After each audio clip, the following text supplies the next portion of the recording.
Robinson Crusoe.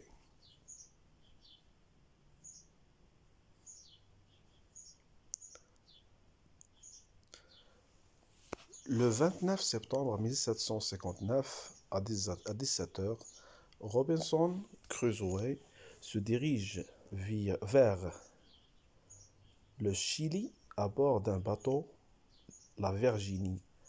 Il veut faire du commerce dans ce pays. Il a laissé en Angleterre sa femme et ses 2 enfants.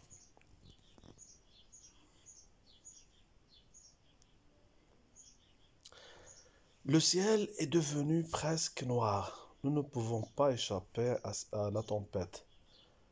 Nous n'allons pas arriver au Chili à temps.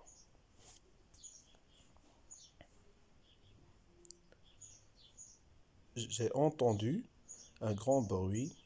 Nous ne pouvons plus avancer. Le bateau est arrêté sur des rochers.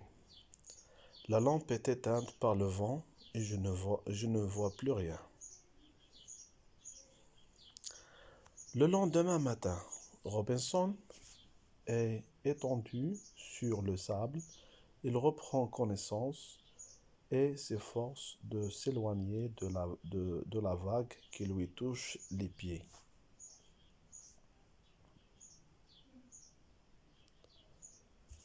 Robinson arrive à se tenir debout. Il a mal à l'épaule gauche.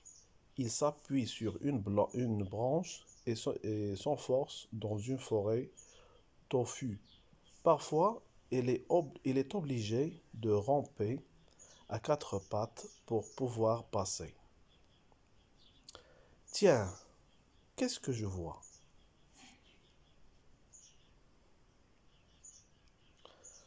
Robinson a peur de cet animal.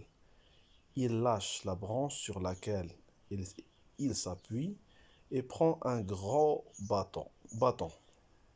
Il frappe le bouc de toutes ses forces. L'animal tombe évanoui sur le sol. Où vais-je partir?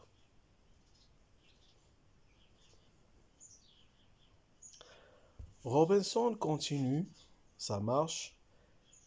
Il s'arrête devant l'entrée d'une grotte, mais il n'ose pas y avancer.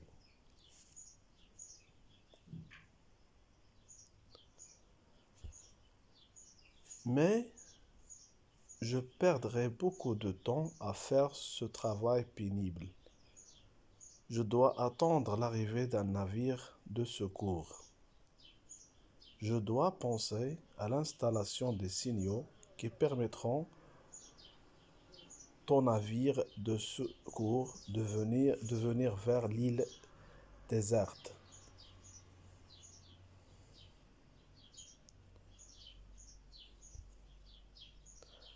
La viande du bouc sauvage est presque finie.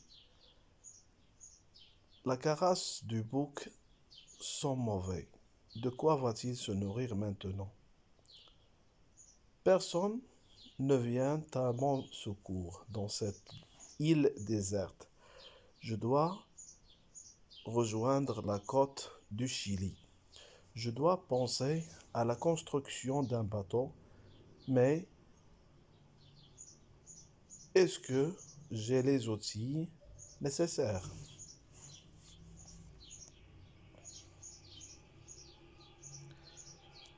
Que reste-t-il de la Virginie? Robinson fouille un peu partout et trouve dans des coffres du biscuit et de la viande séchée. Il découvre aussi 40 tonneaux de poudre noire que le capitaine avait apporté dans le bateau sans le dire à Robinson.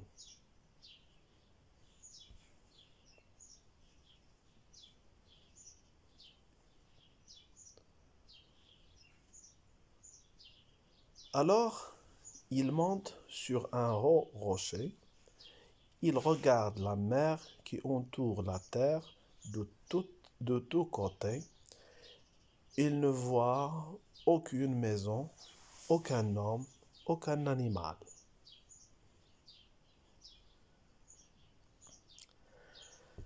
J'ai faim et je n'ai rien à manger. Où vais-je dormir? Après une nuit de sommeil, Robinson se sent en forme.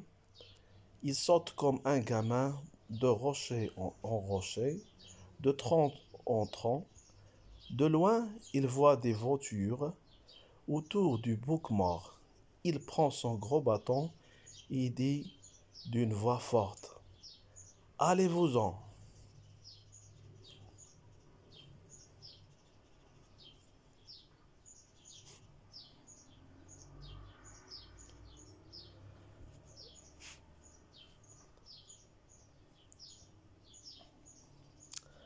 La cale de la Virginie contient beaucoup de choses, des armes, des outils, des provisions, etc.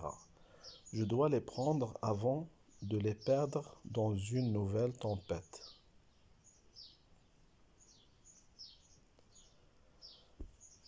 Robinson transporte sur Terre des aliments, des tonneaux de poudre noire, de haches, une bêche, une pioche, un marteau, une pièce d'étoffe, sans oublier la pipe que le capitaine avait laissée dans le bateau. Il prend aussi une grande quantité de planches qu'il a arrachées du navire la Virginie. Quelques jours après, Robinson achève la construction du bateau. Il l'appelle l'évasion. Il a fait cela sans clous, ni vis, ni scie. La hache et le couteau étaient les deux seuls outils dont il servait. Je dois mettre à l'eau mon nouveau bateau. Peut-il bien m'emmener là où je veux? Il sera peut-être emporté par la première vague. Hélas, la plage est loin du chantier.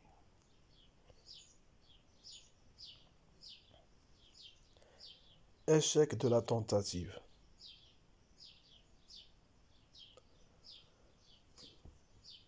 Le feu qui ne cessait de brûler attire un navire espagnol. Robinson entend du bruit et court vers la plage.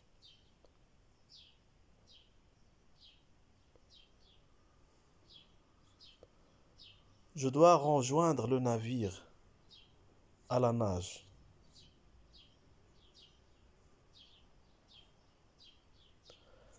Robinson se réveille de son profond sommeil. Il n'y a ni navire de secours, ni musique, ni femmes, ni hommes. Il est seul, il doit compter sur ses forces pour vivre sur cette île. Je dois savoir tout ce qui existe dans cette île. Robinson se met à explorer l'île. Il découvre les endroits pour la pêche, les coins où il y a des plantes à manger, noix de coco, ananas, choux, etc.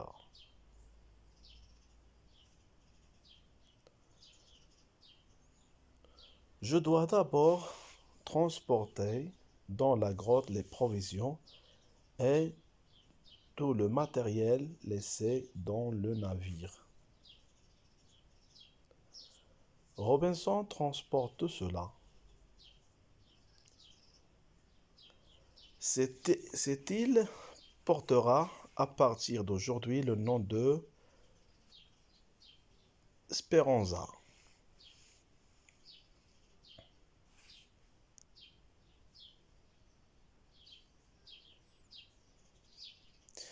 Il y a beaucoup de chèvres et de chevreaux dans cette île. Je dois construire un enclos où ils seront gardés.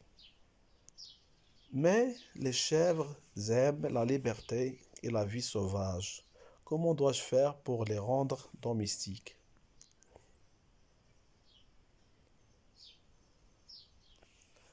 Les chevreaux sont faciles à prendre et les mettrai dans l'enclos. Ils crieront fort et feront venir leur mère. Je lâcherai les petits et je pourrai après quelques jours traire les chèvres. J'ai aussi des grains de riz, de blé, d'orge et de maïs. Mais avec quoi vais-je labourer le sol? J'ai une plaque de métal trouée et un manche. Je peux alors labourer les vastes prairies de cette île. Robinson a maintenant un troupeau de chèvres et un champ cultivé.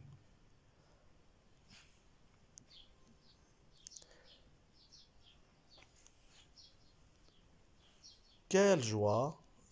Les jeunes tiges poussent jour après jour. Je dois me préparer à la maison. Il me faut une faucille que je n'ai pas, mais parmi les objets trouvés dans la Virginie, il y a un vieux sabre qui pourra me servir pour moissonner le blé.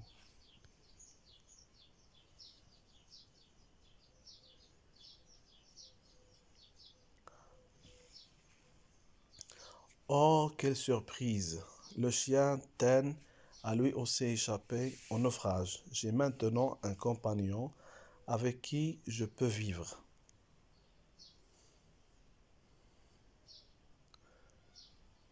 Je construirai une maison et je ne dormirai plus n'importe où.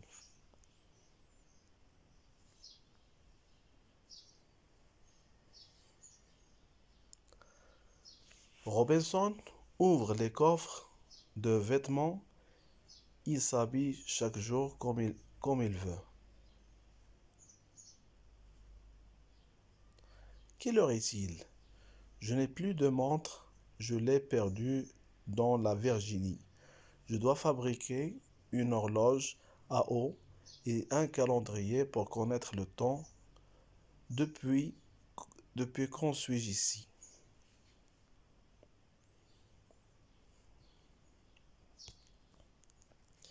Comment dois-je organiser mon temps? Il n'y a personne avec qui travailler. Il n'y a personne avec qui parler. Je vais devenir muet.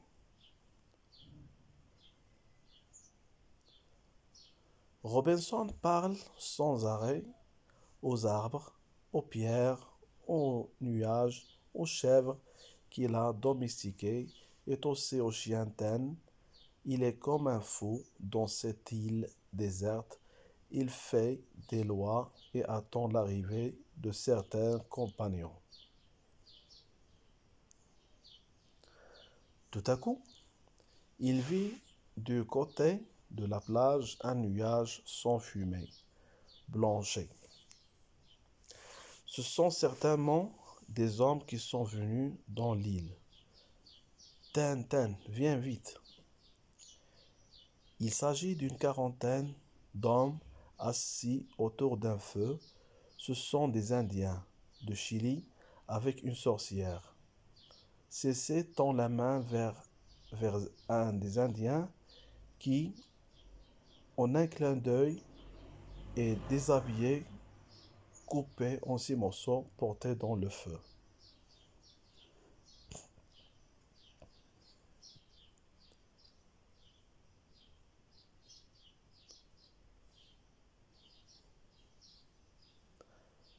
Je dois me cacher. Je risque d'être pris par ces Indiens.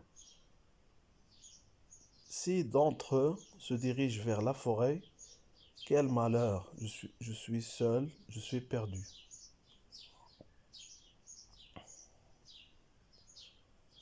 Quelques instants après, Robinson se sent un peu soulagé. Les 6 Indiens rejoignent leurs compagnons et sont allés chercher de l'eau. Toute la bande quitte la côte de l'île dans de petites barques.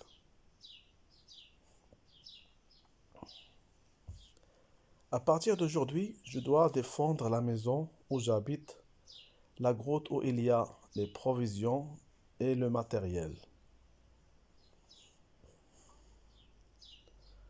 Chaque soir, je dois faire la ronde pour voir s'il n'y a aucun danger.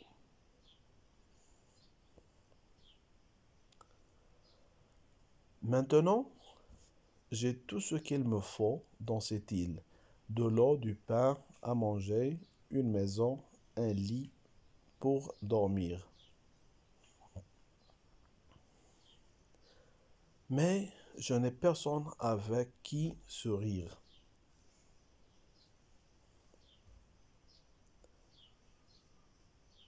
Mais si j'ai le chien Ten qui me montre ses crocs, il me sourit. Le matin, Robinson fait sa toilette, quelques lectures, le garde avoue devant le mât où il faisait monter le drapeau anglais, l'ouverture de la forteresse, le trait des chèvres, la visite des prairies, le déjeuner avec Ten. Après-midi, la sieste, les travaux des champs, le dîner.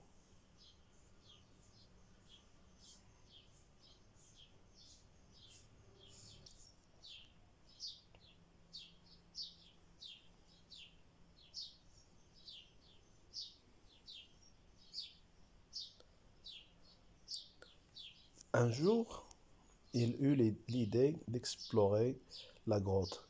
Il veut voir ce qu'il y a au fond. Il était tellement sombre qu'il a peur. Il y a mis ses récoltes de céréales, ses conserves de fruits et de viande, ses coffres de vêtements, ses outils, ses armes, son or et ses 40 tonneaux de poudre noire et est au fond. Qu'est-ce qu'il y a?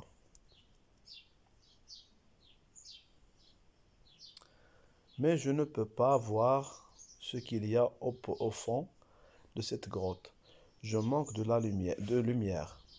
Je ne peux pas allumer une torche pour avancer dans le fond de la grotte. Je risque de faire sauter les tonnes de poudre noire et la fumée rendrait l'air respirable. Robinson décide de s'enfoncer dans la grotte sans toucher. Il prend quelques galettes de maïs, du lait de chèvre et s'en va.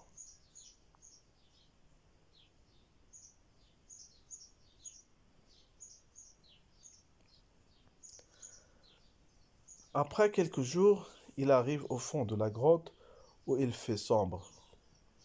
Je risque de mourir dans cette gouffre. Il me reste plus de provisions. Je dois retourner dans ma petite maison. À la sortie de la grotte, il voit une sorte de fumée blanche qui s'élève dans le ciel. Ce sont certainement les Indiens de la côte du Chili. Ten, ten. Allons vers la côte. Ne fais pas de bruit. Il ne faut pas aboyer. Or, ils sont plus nombreux que ceux de la dernière fois. Ils ont déjà tué et mangé un Indien parmi eux.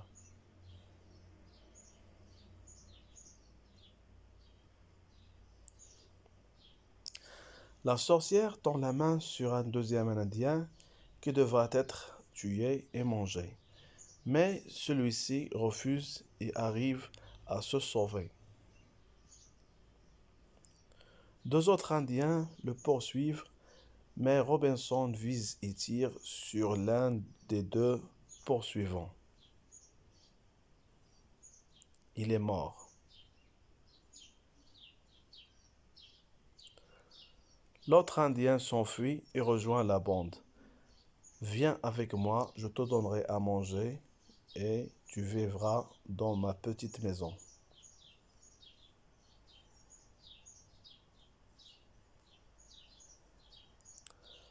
Robinson est très heureux. Il a enfin un compagnon avec qui il peut parler, travailler et sourire. Mais sait-il parler de sa langue?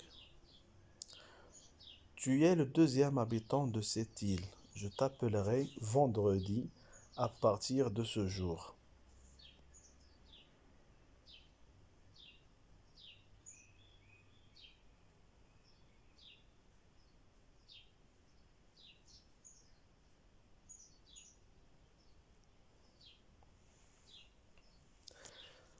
Robinson est content. Il a enfin quelqu'un avec qui parler, à faire travailler et à qui qu'il apprendra beaucoup de choses. Tu ne dois pas fumer la pipe. Tu dois travailler comme moi. Oui. Vendredi s'occupe des champs, des rizières, des vergers et des troupeaux de chèvres. Il nettoie et embellit la Speranza. N'oublie pas de déherber les chemins, de semer des grains de fleurs devant la maison. Apprends-moi à le faire.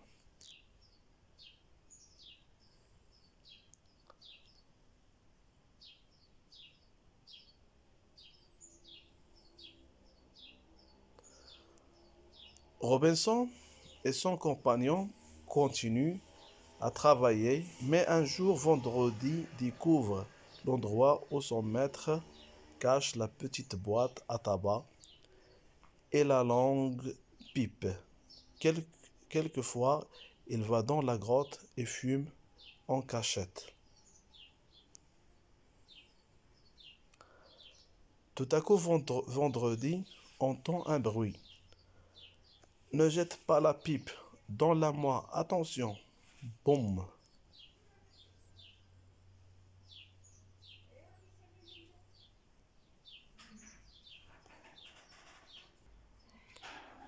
Lève-toi, ce n'est rien.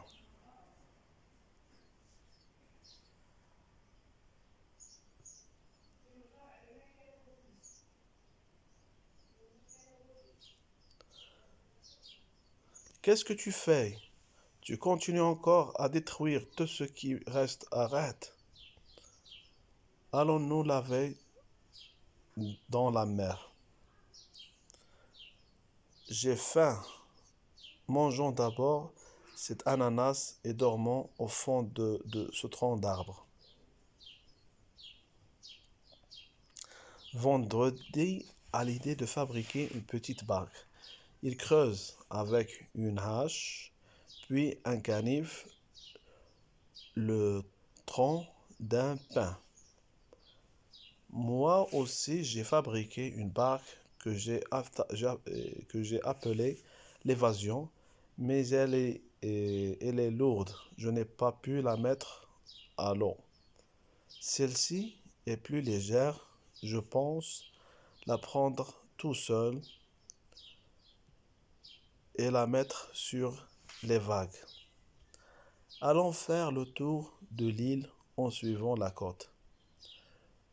Ne nous éloignons pas pour nous risquons de nous noyer.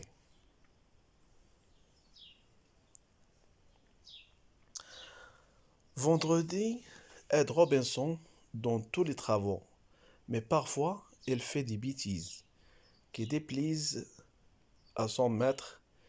Il redevient comme un Indien qui vit dans une forêt. Une fois, il quitte Robinson descendu dans la grotte et s'en va dans les prairies et les rizières pour faire des dégâts.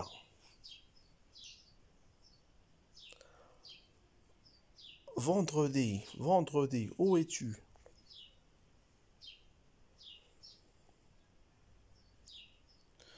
Tout à coup, Robinson éteint trouve la petite maison de Vendredi. Tu es là?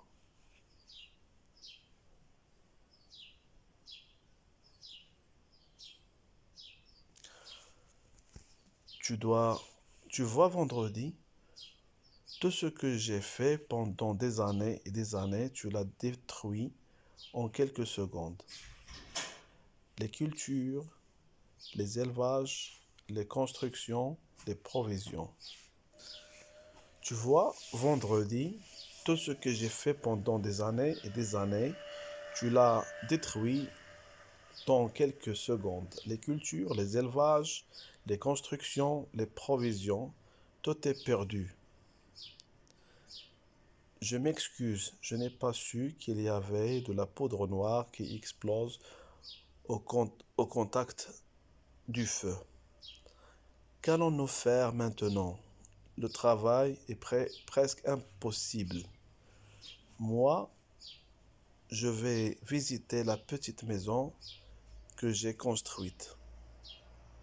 Et qu'allons-nous manger? Nous, nous allons chasser les bêtes et nous pouvons manger de la viande rôtie. Je dois devenir comme toi un Indien de la côte du Chili. Je t'apprendrai à faire des arcs et des flèches.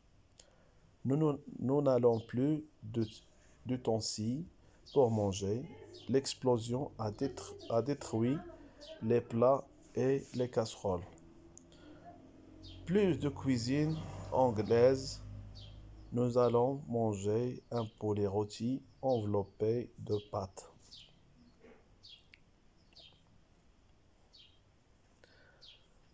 Nous n'aurons plus de vaisselle à laver et à ranger. Oui, c'est vrai.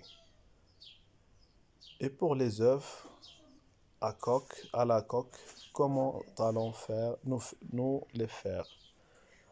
Plus de casseroles et d'eau.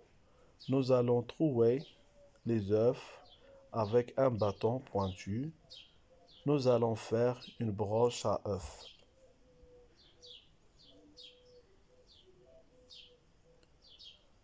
As-tu d'autres recettes de cuisine à m'apprendre? Oui, beaucoup. J'en ai beaucoup. Tu verras qu'elles sont faciles à faire. Maintenant, Robinson obéit à Vendredi, qui devient comme son ancien maître. Ils peuvent se disputer, se fâcher l'un contre l'autre. Qu'as-tu préparé à manger aujourd'hui? Un délicieux repas de serpents et de sauterelles. J'ai envie de vomir.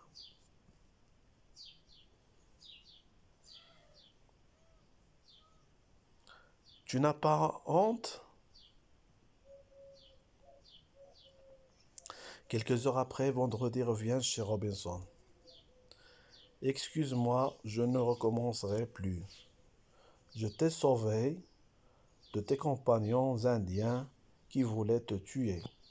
Moi aussi, je t'ai sauvé de ses compagnons qui auraient pu le rôtir s'ils t'avaient vu.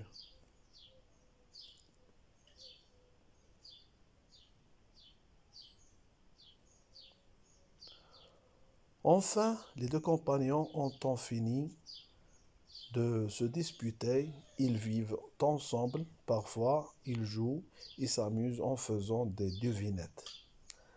Un jour, Vendredi était sur les rochers lorsqu'il aperçut quelque chose à l'horizon. Robinson, Robinson, viens voir. Il y a des visiteurs qui viennent chez nous. Je suis en train de faire ma toilette. Attends un petit moment.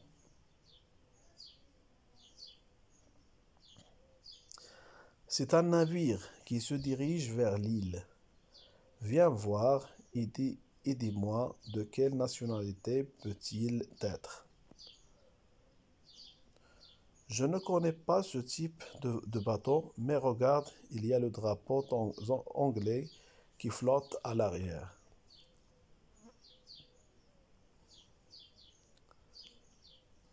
Ça fait bien longtemps que nous sommes dans cette île. J'ai eu beaucoup de peine au début. J'ai beaucoup travaillé et maintenant, qu'allons-nous faire? Nous allons rester là. Nous sommes bien sur cette île calme.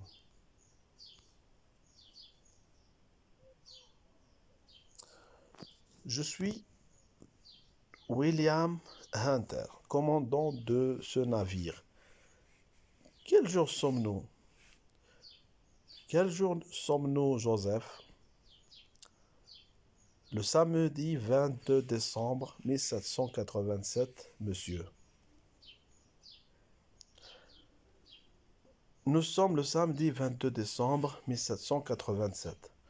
Je suis dans cette île depuis le 30 septembre 1755. J'ai passé 28 ans, 2 mois et 22 jours. Je ne savais pas que j'ai passé de si longues années dans cette île. J'ai maintenant 50 ans. Je suis devenu presque vieux. Comment êtes-vous arrivé dans cette île?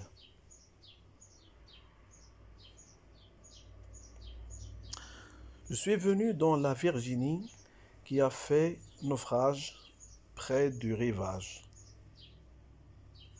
Et où sont les autres compagnons? J'ai été seul à échapper du naufrage. C'est un miracle.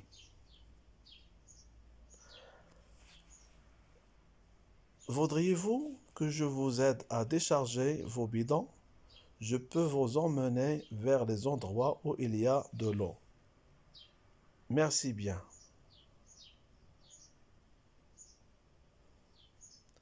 Ah, tu as envie de partir avec eux? Tu veux me quitter? Pourquoi pas? Nous avons vécu longtemps dans cette île. Moi, je vais vous faire visiter toute l'île. Il y a de belles choses à voir. Vous êtes bien gentil.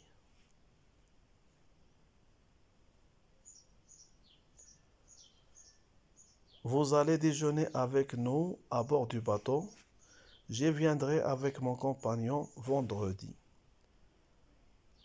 Tiens, vous avez un enfant dans ce navire. Qui est-ce? C'est John. Il fait des bêtises chaque jour.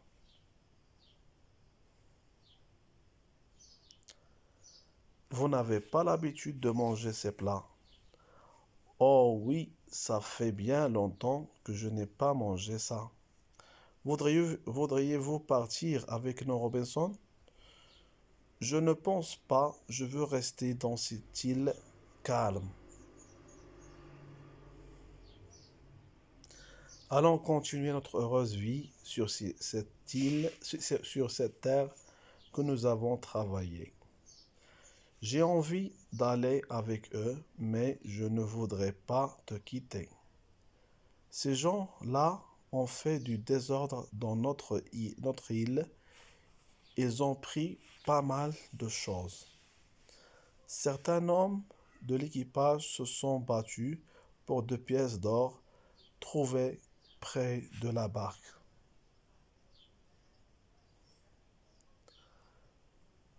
Le soir, à la tombée de la nuit, vendredi a rejoint le navire du commandant William et a quitté l'île Speranza et Robinson, son ancien maître. Le matin, au lever du soleil, vendredi,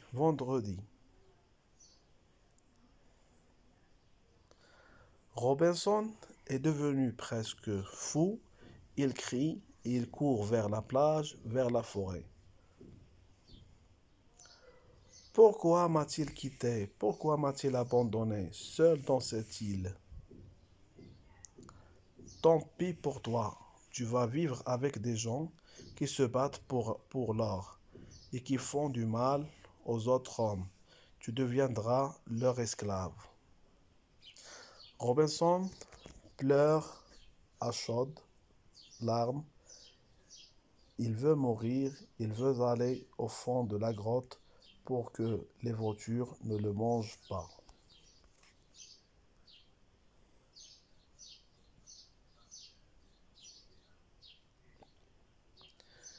Qui es-tu? Que fais-tu là? Je suis John. Je suis venu avec le commandant William. C'est moi qui vous a servi hier au cours du déjeuner. Que veux-tu faire ici? Je ne veux plus vivre avec les hommes de l'équipage. Ils me font beaucoup de mal. Je suis malheureux. As-tu as-tu vu vendredi? Il a quitté l'île la nuit. Il a emmené une petite chèvre blanche. Maintenant, je vivrai avec vous. Tu as bien fait de quitter les hommes de l'équipage. J'ai maintenant un petit frère avec qui je peux vivre, jouer, faire des nouvelles aventures. Comment t'appelles-tu? Je m'appelle John. À partir d'aujourd'hui, tu t'appelleras Dimanche. Entendu. Les deux habitants de l'île vivent ensemble pendant de longues années. Fin.